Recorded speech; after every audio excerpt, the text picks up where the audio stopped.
आम्ही जितकं सैतानाचं ऐकू, अविश्वास आमच्या मनामध्ये निर्माण होईल, भीती आमच्या मनामध्ये निर्माण होईल, गैरसमज आमच्या मनामध्ये निर्माण होईल, आशाहीनतेचं जीवन आमच्या जीवनामध्ये येईल.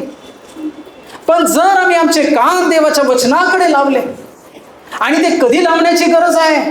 ज्या वेळेस समस्या आहे, अंधकारमय स्थिती आहे, निराशा आहे, प्रॉब्लेम्स आहे, दुःख आहे, त्यावेळेस अधिक आम्ही परमेश्वराच्या उपस्थितीमध्ये जाण्याची गरज आहे, त्याच्या सानिध्यात येण्याची गरज आहे, त्याच्या वचनाची वाणी आम्हाला ऐकण्याची गरज आहे.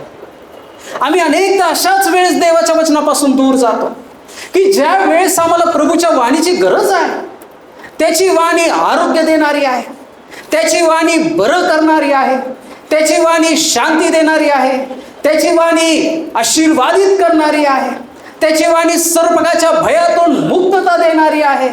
आणि त्याची वाणी ऐकण्याच्या ऐवजी आम्ही अनेकदा लोकांची वाणी ऐकतो. आमच्या मन आम्हाला काय सांगतं त्याचं आम्ही ऐकतो.